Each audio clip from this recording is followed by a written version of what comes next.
ہر قسم کے روحانی اور جسمانی مسائل اور وظائف کے لیے پیر عبد المالک الوی چینل کو سبسکرائب کریں۔ بسم اللہ الرحمن الرحیم، نحمده ونصلی ونسلم علی رسولہ الکریم، اما بعد فاعوذ باللہ من الشیطان الرجیم، بسم اللہ الرحمن الرحیم۔ ان اللہ وملائکتہ یصلون علی النبی یا ایہا الذین آمنوا صلوا علیہ وسلموا تسلیما۔ صدق اللہ العظیم۔ اللہم صلی علی سیدنا و مولانا محمد وبارک وسلم۔ آج میں آپ کے سامنے ایک ایسا عمل بتاؤں گا کہ جس سے اگر گھر کے اندر کوئی بیماری ہے تو اللہ تعالیٰ اس بیماری کو دور فرما دیں گے۔ کوئی پریشانی ہے تو آسانی میں تبدیل کر دی جائے گی۔ بیٹی کے رشتے کا مسئلہ ہے، انشاءاللہ حل ہو جائے گا۔ بیٹے کے رشتے کا مسئلہ ہے، انشاءاللہ وہ بھی حل ہو جائے گا۔ گھر کے اندر رزق کی تنگی ہے، اللہ تعالیٰ رزق میں وسعت عطا فرما دیں گے۔ گھر کے اندر نا اتفاقی ہے، اللہ تعالیٰ اس نا اتفاقی کو ختم کر دیں گے اور آپس میں محبت پیدا فرما دیں گے۔ ایک دوسرے کے لیے نفرت ہے، اللہ تعالیٰ ایک دوسرے کے لیے محبت پیدا فرما دیں گے۔ گھر کے اندر بے برکتی ہے تو انشاءاللہ گھر میں برکتیں آ جائیں گی۔ یہ ایک ایسا عمل ہے، ایسا وظیفہ ہے کہ جس کے کرنے سے دنیا کی ہر پریشانی کا خاتمہ ہو جائے گا انشاءاللہ۔ آپ نے اس عمل کو سننا ہے اور پوری ویڈیو جب آپ سنیں گے تو پھر آپ اس کی اہمیت کو سمجھ سکیں گے کہ اس وظیفے کی، اس عمل کی کتنی اہمیت ہے۔ تو جب آپ اہمیت کو سمجھ جائیں گے تو پھر آپ کے لیے وظیفہ کرنا بھی آسان ہوگا، آپ کے دل میں شوق بھی پیدا ہوگا، محبت بھی پیدا ہوگی، اور آپ یقین کے ساتھ، اخلاص کے ساتھ بھی اس وظیفے کو، اس عمل کو کریں گے تو انشاءاللہ الکریم اللہ تعالی ہر پریشانی سے، ہر آفت سے، ہر نقصان سے، ہر کاروباری بندش سے، اور ہر رشتے کی بندش سے، اور ہر معاملے میں اللہ تعالیٰ اس کے لیے اپنی رحمت کے دروازے کھول دیں گے، اور غیب سے اللہ تعالیٰ اس کے لیے انتظام فرما دیں گے۔ دو احادیث آپ کے سامنے عرض کروں گا جس سے آپ کو اس وظیفے کی اہمیت سمجھ آ سکے۔ حضرت کعب رضی اللہ عنہ فرماتے ہیں کہ نبی کریم صلی اللہ علیہ وآلہ وسلم مسجد میں آئے اور منبر پر چڑھے، پہلی سیڑھی پر چڑھے تو نبی کریم صلی اللہ علیہ وآلہ وسلم نے ارشاد فرمایا آمین۔ پھر دوسری سیڑھی پر چڑھے، قدم رکھا، قدم مبارک رکھا تو نبی کریم صلی اللہ علیہ وآلہ وسلم نے ارشاد فرمایا آمین۔ پھر تیسری سیڑھی پر قدم مبارک رکھا تو نبی کریم صلی اللہ علیہ وآلہ وسلم نے ارشاد فرمایا آمین۔ یہ 3 مرتبہ آمین کا لفظ نبی کریم صلی اللہ علیہ وآلہ وسلم نے اپنی زبان مبارک سے کہا۔ جب خطبہ ختم ہو گیا تو خطبے کے بعد صحابہ اکرام رضوان اللہ علیہم اجمعین نے نبی کریم صلی اللہ علیہ وآلہ وسلم کی خدمت میں عرض کیا، یا رسول اللہ صلی اللہ علیہ وآلہ وسلم، یہ جو آپ نے آج عمل کیا ہے اس سے پہلے یہ عمل آپ نے نہیں کیا۔ تو نبی کریم صلی اللہ علیہ وآلہ وسلم نے ارشاد فرمایا کہ جب میں نے منبر کے پہلی سیڑھی پر قدم رکھا تو جبریل امین میرے پاس آئے، اور آ کر جبریل امین نے کہا کہ اے اللہ، جنہوں نے اپنی زندگی میں رمضان المبارک کا مہینہ پایا اور اپنی بخشش نہ کروا سکے، ہلاک ہو جائے وہ شخص جو اس بابرکت مہینے کے اندر بھی اپنی بخشش کا سامان اکٹھا نہیں کر سکا۔ تو نبی کریم صلی اللہ علیہ وآلہ وسلم نے فرمایا کہ میں نے کہا آمین۔ جب میں نے دوسری سیڑھی پر قدم رکھا تو جبریل امین نے کہا اے اللہ، ہلاک ہو جائے وہ شخص جس کے سامنے محمد عربی صلی اللہ علیہ وآلہ وسلم کا نام مبارک آیا اور نبی کریم صلی اللہ علیہ وآلہ وسلم پر درود نہ پڑھ سکا۔ نبی کریم صلی اللہ علیہ وسلم نے فرمایا کہ جب میں نے تیسرے زینے پر، تیسری سیڑھی پر قدم رکھا تو جبریل امین نے کہا ہلاک ہو جائے وہ شخص جس کے والدین بوڑھے تھے اور ان کی خدمت کر کے جنت کو حاصل نہ کر سکا۔ نبی کریم صلی اللہ علیہ وآلہ وسلم نے تینوں باتوں پر آمین کہا۔ جو بندہ رمضان المبارک کے مہینے کو پائے اور اپنی بخشش کا سامان اکٹھا نہ کر سکے، رمضان کا اکرام نہ کر سکے، تو نبی کریم صلی اللہ علیہ وآلہ وسلم نے جبریل کی بد دعا پر آمین کہا کہ ہلاک ہو جائے وہ شخص جو رمضان المبارک کے مہینے میں روزے نہ رکھ سکا، قیام نہ کر سکا، تسبیح نہ کر سکا اور اللہ کی رضا کو حاصل نہ کر سکا۔ ہلاک ہو جائے وہ شخص جس کے سامنے نبی کریم صلی اللہ علیہ وآلہ وسلم کا نام لیا جائے اور درود نہ پڑے۔ اس لیے جب بھی نبی کریم صلی اللہ علیہ وآلہ وسلم کا نام مبارک آئے تو کیا کہنا چاہیے؟ صلی اللہ علیہ وآلہ وسلم۔ 10 مرتبہ 10 مرتبہ کہیں، 20 مرتبہ کسی جگہ پر نام آئے تو 20 مرتبہ کہیں صلی اللہ علیہ وآلہ وسلم۔ پہلے میں دیکھتا تھا ہمارے جو بڑے تھے یا ہماری بڑی بزرگ تھے یا مائیں تھیں، تو ان کی طرف دیکھا جاتا تھا کہ جب اذان ہوتی تھی، اگر گھر میں مصروف ہے کسی کام میں، اپنے کام کو چھوڑ دیتی تھی۔ اپنے سر پہ اگر دوپٹہ نہیں ہے گھر کے اندر، فوراً سر پہ دوپٹہ لیتی اور چارپائی پہ آ کے یا نیچے بیٹھ جاتی یا اسی مقام پر کھڑے ہو جاتے اور کھڑے ہو کر پوری اذان کو سنتے۔ ادب اور احترام کا یہ تقاضا تھا۔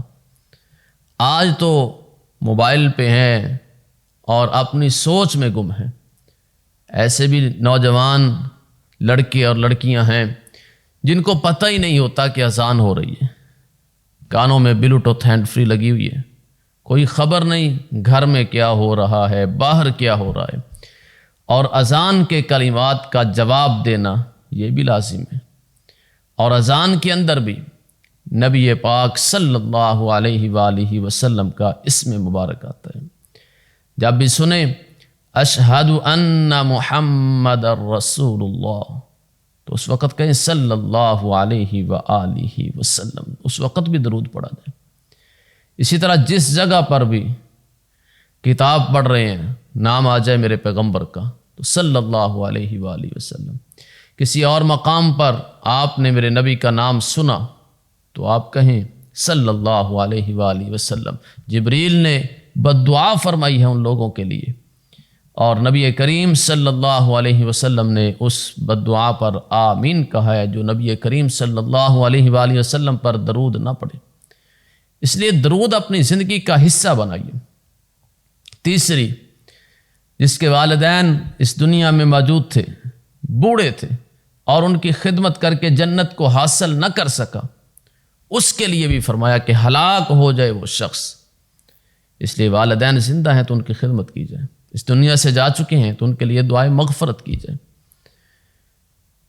حضرت ابی بن کعب رضی اللہ عنہ فرماتے ہیں، حضرت ابی بن کعب رضی اللہ عنہ فرماتے ہیں، نبی کریم صلی اللہ علیہ وسلم سے میں نے کہا یا رسول اللہ صلی اللہ علیہ وآلہ وسلم، میں آپ پر بہت زیادہ درود پاک پڑھتا ہوں اور میں اگر دعا مانگوں تو دعا میں آپ پر ایک حصہ درود پڑھ لوں اور 3 حصے دعا مانگ لوں، کیا یہ صحیح ہوگا؟ نبی کریم صلی اللہ علیہ وآلہ وسلم نے ارشاد فرمایا، جتنا چاہو پڑھ لو لیکن اس سے بھی زیادہ پڑھ لو تو بہتر ہے۔ تو حضرت ابی بن کعب رضی اللہ عنہ کہنے لگے، یا رسول اللہ صلی اللہ علیہ وآلہ وسلم، اگر میں 2 حصے درود پاک پڑھ لوں اور 2 حصے دعا مانگ لوں، کیا یہ صحیح ہوگا؟ نبی کریم صلی اللہ علیہ وآلہ وسلم نے فرمایا، جتنا تم چاہو لیکن اس سے بھی زیادہ پڑھ لو تو تمہارے لیے بہتر ہوگا۔ حضرت ابی بن کعب رضی اللہ عنہ فرماتے ہیں کہ میں نے کہا، یا رسول اللہ صلی اللہ علیہ وآلہ وسلم، اگر میں 3 حصے درود پاک پڑھ لوں اور 1 حصہ دعا مانگ لوں، کیا یہ صحیح ہوگا؟ تو نبی کریم صلی اللہ علیہ وآلہ وسلم نے ارشاد فرمایا کہ جتنا تم چاہو لیکن اس سے بھی زیادہ پڑھ لو تو تمہارے لیے بہتر ہوگا۔ حضرت ابی بن کعب رضی اللہ عنہ فرمانے لگے، یا رسول اللہ صلی اللہ علیہ وآلہ وسلم، اگر میں اپنی دعا میں سارا ہی درود پڑھ لوں، کیونکہ ایک حصہ کہا تو اللہ کے نبی نے کہا کہ اس سے بھی زیادہ پڑھو تو بہتر ہے، 2 حصے کہا تو پھر نبی کریم صلی اللہ علیہ وآلہ وسلم نے فرمایا کہ اس سے بھی زیادہ پڑھو تمہارے لیے بہتر ہے، 3 حصے، پھر 4 حصے، یعنی کہ مکمل دعا میں ہاتھ اٹھاؤں اور دعا مانگوں اور صرف آپ پر درود پڑھتا رہوں تو کیا یہ صحیح ہوگا؟ نبی کریم صلی اللہ علیہ وآلہ وسلم نے بڑے خوبصورت الفاظ کہے، جس کو آپ بھی ذہن نشین کر لیں اور اپنے دل کی تختی پر ان الفاظ کو لکھ لیں۔ نبی کریم صلی اللہ علیہ وآلہ وسلم نے ارشاد فرمایا، اگر تم ساری دعا میں صرف یہی پڑھتے رہو، اللہم صلی علی محمد وعلی آل محمد، درود پاک پڑھتے رہو، اور سب سے افضل جو درود ہے وہ درود ابراہیمی ہے، ہاتھ اٹھا لیے درود پاک پڑھتا رہا۔ تو جب حضرت ابی بن کعب رضی اللہ عنہ نے فرمایا کہ میں ساری دعا میں ہی درود پڑھتا رہوں تو کیا یہ صحیح ہوگا؟ نبی کریم صلی اللہ علیہ وآلہ وسلم نے فرمایا، تیرے سارے دکھوں اور غموں کے لیے کافی ہوگا اور تیرے گناہوں کی بخشش کا باعث بنے گا۔ بات کو سمجھیے گا ذرا، اللہ کے نبی نے ارشاد فرمایا کہ اگر بندہ ہاتھ اٹھا لے اور اللہ کے سامنے اپنی دعائیں کرے، اس سے بھی بہتر ہے کہ وہ مجھ پر درود پاک پڑھے۔ جب مجھ پر درود پاک پڑھے گا تو نبی کریم صلی اللہ علیہ وآلہ وسلم نے کیسی خوبصورت دعا دی کہ زندگی کی ساری پریشانیوں کا حل بتا دیا۔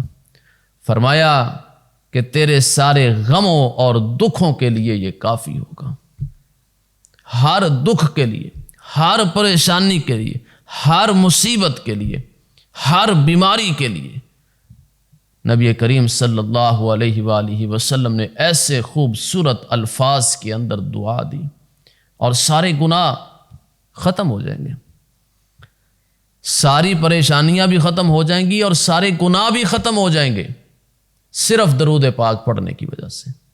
اس لیے درود پاک کو اپنی زندگی کا حصہ بنائیے۔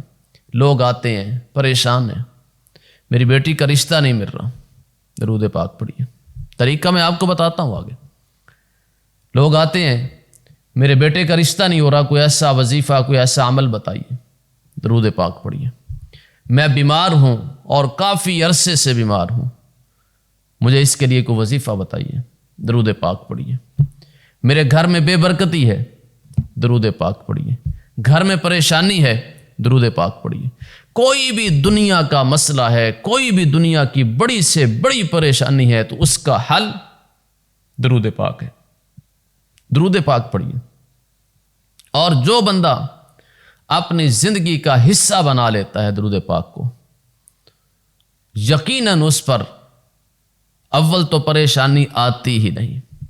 اگر پریشانی آ جائے تو اللہ تعالیٰ جلد ہی اس پریشانی کا حل فرما دیتے ہیں، کوئی نہ کوئی ایسا سبب پیدا فرما دیتے ہیں کہ اس کی پریشانی آتی ہے اور جلد ہی اللہ تعالیٰ اس پریشانی کو دور فرما دیتے ہیں۔ اب وظیفہ کیا کرنا ہے؟ وظیفہ آپ نے نیت کر لینی ہے۔ بیٹی کا رشتہ نہیں ہو رہا، بیٹے کا رشتہ نہیں ہو رہا، بیماری ہے، پریشانی ہے، نفسیاتی مرض ہے، کوئی جسمانی مرض ہے، کوئی میڈیکل مسئلہ ہے، کوئی اور ذہنی ٹینشن ہے، کوئی اور پریشانی ہے، جس مقصد کے لیے آپ نے پڑھنا ہے آپ نے اس مقصد کو اپنے ذہن میں رکھ لینا ہے اور فجر کی نماز پڑھ لینی ہے۔ نماز پڑھنے کے فوراً بعد آپ نے کوشش کرنی ہے کہ کپڑوں پر، جسم پر خوشبو لگی ہو اور منہ میں الائچی وغیرہ ہو تو وہ سب سے بہتر ہے، یعنی کہ منہ سے بھی خوشبو آئے، جسم سے بھی خوشبو آئے، کپڑوں سے بھی خوشبو آئے۔ اس بات کا خاص خیال رکھنا ہے۔ پھر آپ نے 100 مرتبہ درود ابراہیمی پڑھ لینا ہے۔ اسی طرح آپ نے عشاء کی نماز کے بعد آپ نے سونے سے پہلے آپ نے درود پاک پڑھ لینا ہے۔ درود ابراہیمی سب سے افضل ہے، باقی مسنون دعائیں، مسنون اذکار کی عام چھوٹی بک مل جاتی ہیں تو آپ ان میں چھوٹا درود بھی دیکھ سکتے ہیں، لیکن افضل اور بہتر یہی ہے کہ آپ درود ابراہیمی ہی پڑھیں۔ کوئی نہیں 10-15 منٹ لگ جائیں گے، کوئی اتنا بڑا ایشو نہیں ہے۔ بندہ اپنی زندگی کے مسائل کو حل کرنے کے لیے 10-15 منٹ نکال لے اور اللہ تعالیٰ مسائل کو حل فرما دے تو اس سے بڑی اور کوئی دولت نہیں ہے۔ تو آپ کو چاہیے کہ آپ 10-15 منٹ نکالیں اور کوشش کریں کہ اس عمل کو ضرور کریں۔ آپ نے 100 مرتبہ فجر کی نماز کے بعد، 100 مرتبہ عشاء کی نماز کے بعد اس عمل کو کرنا ہے۔ 41 دن اس عمل کو کرنا ہے۔ آپ جس نیت سے کریں گے اللہ تعالیٰ اس نیت کو پورا فرما دیں گے۔ بیماری ہے شفا مل جائے گی، بچے کا رشتے کا مسئلہ ہے بچی کے رشتے کا انتظام ہو جائے گا، بے برکتی ہے برکتیں آ جائیں گی، نا اتفاقی ہے اتفاق میں تبدیل ہو جائے گی، اور گھر میں رزق کی تنگی ہے رزق کی وسعت ہو جائے گی۔ اگر آپ ساری نیتیں کر لیں تو اللہ تعالیٰ اس درود پاک کی برکت سے ساری مرادوں کو انشاءاللہ پورا فرمائیں گے۔ دوبارہ پھر سن لیجئے، صبح فجر کی نماز کے بعد کوشش کریں منہ میں الائچی ہو، منہ سے بھی خوشبو آئے، کپڑوں سے بھی خوشبو آئے، جسم سے بھی خوشبو آئے۔ نماز پڑھنے سے پہلے خوشبو وغیرہ لگا لیں اور غسل بھی کر لیں، یہ بہتر ہے۔ اسی طرح عشاء کی نماز کے بعد خوشبو لگائی ہوئی ہے، منہ سے بھی خوشبو آ رہی ہے، آپ نے 100 مرتبہ فجر کی نماز کے بعد، 100 مرتبہ عشاء کی نماز کے بعد درود ابراہیمی پڑھنا ہے۔ 41 دن یہ عمل کرنا ہے، انشاءاللہ پھر آپ اس کی برکتیں دیکھیں گے۔ مجھے یقین ہے کہ آپ اس عمل کو اپنی زندگی کا حصہ بنا لیں گے جب اس کی برکتیں آپ کے سامنے آئیں گی۔ اللہ کے نبی نے ارشاد فرمایا، تیرے سارے دکھوں اور غموں سے نجات کا باعث ہے، سارے دکھ پریشانیاں ختم ہو جائیں گی۔ کس نے فرمایا؟ امام الانبیاء سلطان الانبیاء محمد الرسول اللہ صلی اللہ علیہ وآلہ وسلم، وہ کائنات کے عظیم شخصیت کے اللہ کے بعد جو سب سے زیادہ مقام اللہ نے عطا فرمایا، میرے آپ کے پیغمبر محمد عربی صلی اللہ علیہ وآلہ وسلم کو عطا فرمایا ہے۔ وہ پیغمبر محمد عربی صلی اللہ علیہ وآلہ وسلم کی زبان مبارک سے یہ دعا نکلی ہوئی ہے کہ سارے غم دور، ساری پریشانیاں دور، سارے گناہ معاف۔ اس سے بڑھ کر اور کیا ہو سکتا ہے؟ گناہوں سے بخشش کا باعث، پریشانیوں سے غموں سے نکلنے کا باعث، اور پھر اس کے بعد نبی کریم صلی اللہ علیہ وآلہ وسلم نے فرمایا کہ جو بندہ درود پڑھتا ہے اللہ تعالیٰ 10 رحمتیں اس پر نازل فرماتا ہے۔ کتنی فضیلت ہے درود پاک کی، اس لیے اس عمل کو ضرور کیجیے، اس وظیفے کو ضرور کیجیے، اپنی زندگی کا حصہ بنا لیجیے۔ اللہ تعالیٰ یقیناً آپ کی زندگی میں تبدیلیاں پیدا فرمائیں گے، آسانیاں پیدا فرمائیں گے۔ اللہ سے دعا ہے کہ اللہ تعالیٰ یہ عمل کرنے کی توفیق عطا فرمائے اور کثرت کے ساتھ درود شریف پڑھنے کی توفیق نصیب فرمائے، اور اس دنیا کے اندر جتنے مسلمان موجود ہیں اللہ تعالیٰ تمام پر اپنا خاص فضل کرم اور رحم فرمائے۔ ہر آنے والی پریشانی مصیبت آفات سے اللہ تعالیٰ تمام مسلمانوں کو محفوظ فرمائے، اور جتنے مسلمان اس دنیا سے جا چکے ہیں اللہ تمام کی کامل مغفرت کامل بخشش فرمائے، تمام کو اللہ تعالیٰ جنت الفردوس میں اعلیٰ مقام عطا فرمائے، اور جتنے مسلمان اس دنیا میں موجود ہیں اللہ سب کو قرآن و سنت کے مطابق زندگی گزارنے کی توفیق نصیب فرمائے۔ وآخر دعوانا ان الحمد للہ رب العالمین۔